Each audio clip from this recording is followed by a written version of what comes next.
bàbá èkìtì ti tú àwọn àṣírí tuntun kan tẹ́ ò gbọ́ rí nípa Gani Adams ibà Gani Adams ààrẹ ọ̀nà kakanfò àti àáfàá mi ọlọ́run. ṣe mọ̀ pé àwọn gbọ́nmi sí omi òtó kan ti ṣẹlẹ̀ tẹ́lẹ̀ láàrin bàbá èkìtì àti ibà Gani Adams àti àáfàá mi ọlọ́run. nípa ti Gani Adams, ṣe mọ̀ pé àwọn gbọ́nmi sí omi òtó yìí ni ohun tó bá ìbanilórúkọ jẹ́ dé tó fi di ọ̀rọ̀ voice note tí ó ti dọ̀rọ̀ kóòtù báyìí o, tó mú olóyè Sunday Igboho gbé Gani Adams lọ sí ilé-ẹjọ́ lórí ọ̀rọ̀ ìbanilórúkọ jẹ́. ṣe rántí pé ọ̀rọ̀ voice note kan tó gbọ́ tí ó ba olóyè Sunday Igboho lórúkọ jẹ́ tí wọ́n sì ní ohun Gani Adams ni wọ́n bá ń bẹ̀ ló fa gbogbo gbọ́nmi sí omi òtó yìí. ọ̀rọ̀ yìí kì í ṣe kékeré o. bàbá yìí ti wá tú àwọn àṣírí kan, yẹn bàbá èkìtì, àwọn àṣírí tó lágbára èyí tó kan ilẹ̀ yorùbá gbọ̀ngbọ̀ngbọ̀n tó yẹ kẹ́ ẹ gbọ́. àwọn ọ̀rọ̀ kan wà tó jáde nípa àáfàá mi ọlọ́run látẹnu bàbá èkìtì. àfi kẹ́ ẹ wo fọ́nrán ìdílẹ̀ kẹ́ ẹ wo gbogbo àwọn àṣírí tí bàbá èkìtì tú. kí ni bàbá èkìtì sọ fún gbogbo ọmọ yorùbá, fún gbogbo àwọn tó ń ṣọdún ifá, gbogbo àwọn tó ń ṣọdún ìbílẹ̀? kí ni bàbá èkìtì ní kí wọ́n sá fún lọ́dọ̀ ibà Gani Adams? ẹ wo ọ̀rọ̀ yìí lágbára, ó lágbára gidi gan. àáfàá mi ọlọ́run jáde nígbà kan láti wá ṣe wáàsí. ọ̀rọ̀ yẹn ò bá bàbá èkìtì lára mu. ṣe mọ̀ pé bàbá èkìtì jẹ́ ọ̀kan gbòógì nínú àwọn tó jẹ́ olólùfẹ́ olóyè Sunday Igboho Òòṣà. ó wà wò pé ọ̀rọ̀ yìí fì síbì kan ju bì kan lọ. ní bàbá èkìtì kọ́kọ́ jáde ńgbà yẹn pé àáfàá yìí bá dẹ̀ ṣe dáadáa kẹ́ ẹ sọ dáadáa kẹ́ ẹ sọ̀rọ̀ síbi tọ́rọ̀ wà o. àmọ́ ó wá jọ wípé àwọn àṣírí kan ti wá tú báyìí o nípa àáfàá mi ọlọ́run àti ibà Gani Adams. ẹ gbọ́ gbogbo ohun tí bàbá èkìtì sọ lórí ọ̀rọ̀ yìí.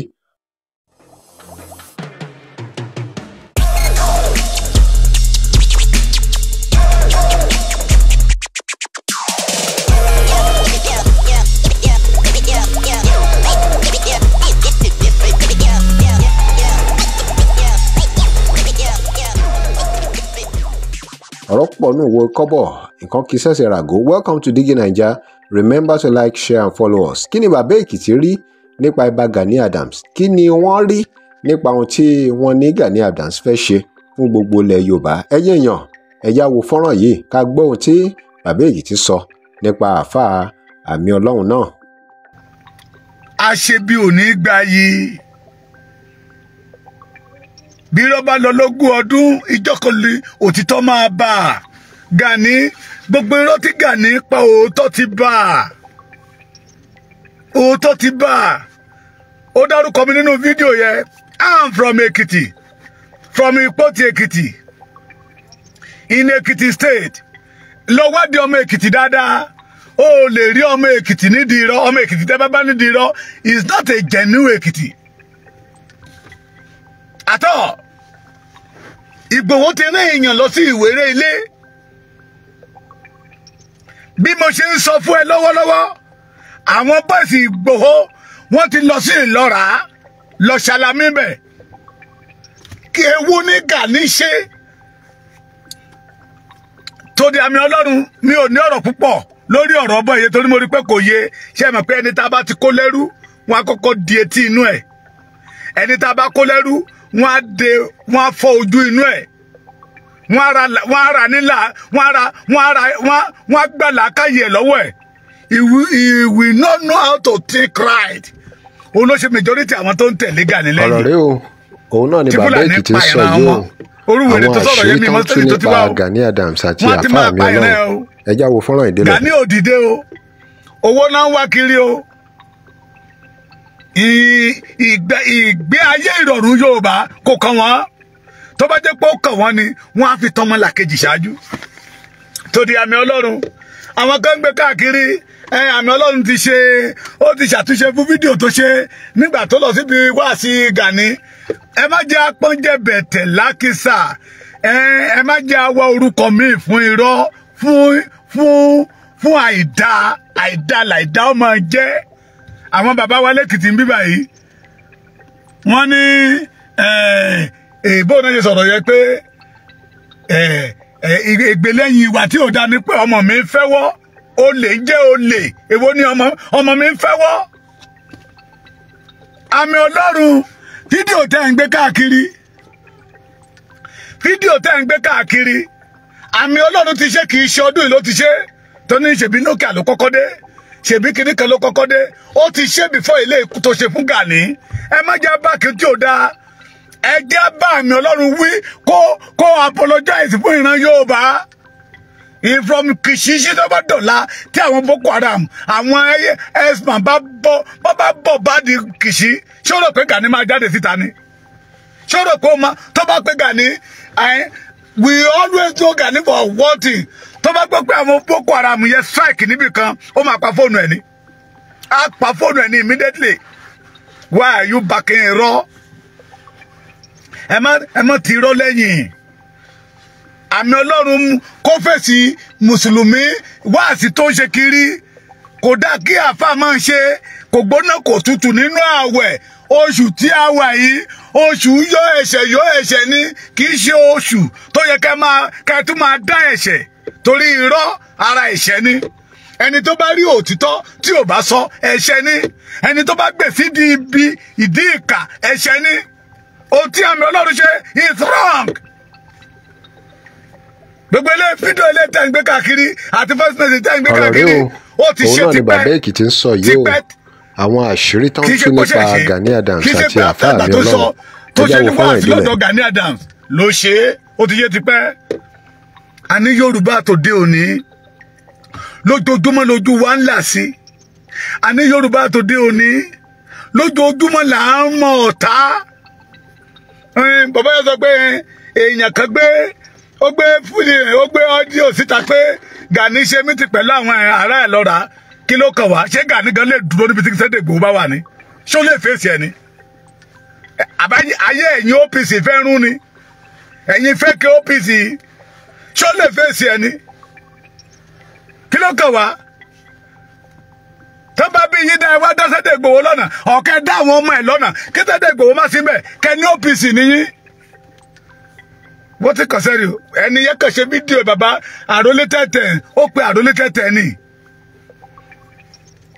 àwa kan gbé títa pé ó lè jẹ́ irọ́ ó dẹ̀ lè jẹ́ òtítọ́ kí gbogbo ẹ̀yin ọmọ Yorùbá tún gbọ́ kẹ́ ẹ mọ orú èèyàn tí Gani ń ṣe.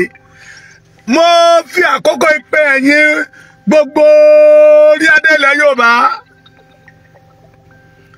mo fi àkókò ìpè gbogbo ẹ̀yin abiyamọ ilẹ̀ Yorùbá ẹ̀yin ní bàbá wa ìkúdí ẹ̀yin ọ̀dọ́ ẹni tó bá tó àkókò àti ṣu fùrọ̀ máa là abalẹ́nu yín ni bí ẹ ṣe sọ fún wa ni lára ohun tẹ́ gbélé wa lọ́wọ́ ni pé tó bá tó àkókò àti ṣu fùrọ̀ àlà fùrọ̀ wa ti ń là ó dẹ̀ yẹ ká yàgbẹ́ ohun tó rùn wá nú ká yà síta ohun tó sọ pé òun ò ní jẹ́ kí Yorùbá ó rójú ráyè ká yà síta. I warned all the kings in Yoruba land kẹwàá extraordinary vigilant lórí Gani Adams ọmọ ìrankíran ni o kò fẹ́ràn Yorùbá.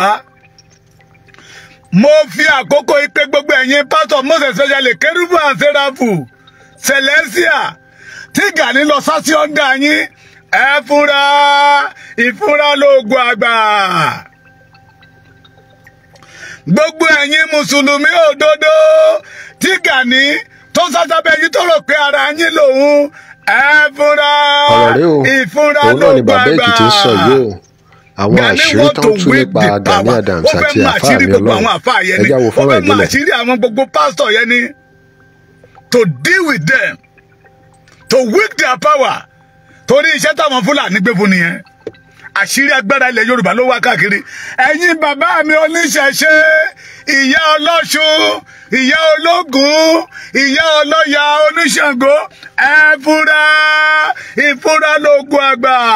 Gani ọ̀tá yín ni. Màmá mi ilẹ̀ máa bi gbogbo wa léèrè ìwà tá a bá wù. Olódùmarè máa bi gbogbo wa léèrè ìwà tá a bá wù. Ìjẹ́ ọmọ ènìyàn tá a wọlé ayé wa ṣe adániwáyé máa bí gbogbo wa léèrè. Ìjẹ́ ìtàmú láàlá kan.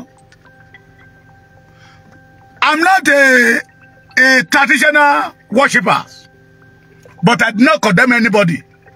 Everybody have their own right. Àwọn kan wà, wọ́n gbàgbọ́ pé Ọlọ́run wà. That is their choice. Everybody have right. That is why you see me have a friend tó jẹ́ babaláwo, have a friend tó jẹ́ Mùsùlùmí, have a friend tó jẹ́ Sẹ̀lẹ̀, tó jẹ́ Kérúbù àti Séráfù. Torí oníkálukú ló ní ẹ̀tọ́ láti choose.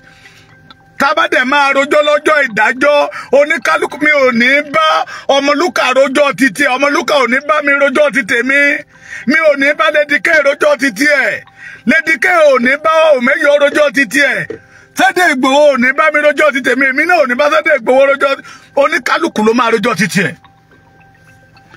Mo wá rí wípé ẹ̀yin oníṣẹ̀ṣe òòṣà tẹ́ gbélẹ̀ wọ́n fún ní èèwọ̀ jẹ, wọ́n fún wọn léèwọ̀ jẹ. Mo wá lajú lójú ìran yẹn pé kí ló dé tẹ̀ ń ṣe léyìí.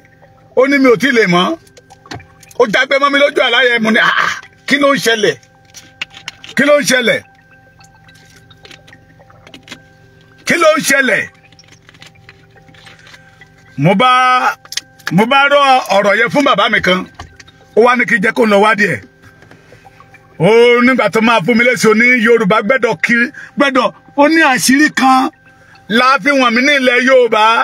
Ó ní Yorùbá gbẹ́dọ̀ fúnra fún ọmọ kan tó jẹ́ pé gbogbo ohun tí Yorùbá fi ń ṣagbára ló fẹ́ fún ní èèwọ̀ jẹ, kí ìran Yorùbá má ní agbára mọ́. Let me tell you one thing. Amẹ́ríkà ń ṣe bọ́ọ̀bù, wọ́n ṣe ìbọn. Òun náà ni bàbá Èkìtì ń sọ yìí o. Àwọn àṣírí tó ń tú nípa Gani Adams àti àfáà mi Ọlọ́run. Ẹjá wo fọ́nrán ìdílé. Ìbọn fọ̀hún rẹ̀ síta, agbára títí wọn nìyẹn. Wọ́n dẹ̀ rí ògo yẹn lò, wọ́n rí lò. Ẹ̀yin oníṣẹ̀ṣe ilẹ̀ Yorùbá, ẹ̀yin babaláwo, bàbá mi Fáwùmí, ẹ fura sí Gani. Gbogbo òòṣà ilẹ̀ Yorùbá ní Gani ti ń fún léèwọ̀ jẹ, tó ti ń fún wọn ní májèlé jẹ. Àṣírí ọ̀rọ̀ ni mò ń gbà fún yín. Kò gbóná kò tutù ní Gani, kò gbóná kò tutù ní Gani. Ọdún ọlọ́jọ́ ẹ̀ bá Gani bẹ́ẹ̀. Olóòtú ṣọdún Èdùmàrè, ṣé Èdùmàrè ni lọ́wọ́lọ́wọ́ ó fi dìsíbù Yorùbá ni. Èèwọ̀ ló ń fún gbogbo àwọn òrìṣà ilẹ̀ Yorùbá, ó fún wọn jẹ ni. Tó bá fi dá kó wá sí Èkìtì, I still stand on it. Ẹ fúnra ẹ̀yin ìyá Ọ̀ṣun tẹ́ ẹ rò pé tí yín ní Gani ṣe èèwọ̀. Májèlé ló fún gbogbo àwọn òòṣà ilẹ̀ Yorùbá tẹ́yìn ń bọ̀. Àwọn òòṣà míì tí ò ń jẹ màálù, tí ò rẹ́jẹ màálù, Gani ń fún wọn ní màálù. Àwọn òòṣà míì tí ìjájá, Gani ń fún wọn lájájẹ. Àwọn òòṣà míì tí ìrí ẹ̀jẹ̀ pẹ́pẹ́yẹ sójú, gbogbo ẹ̀ ní Gani ṣe. Gani ti gba kọ́ńtrátì lóòótọ́, either is true or wrong. Ṣùgbọ́n ìṣe ẹ̀ ó fi wà lóòótọ́ pé ọ̀tá Yorùbá ni. Drop your comment. Remember to like, share and follow us. Thanks for watching.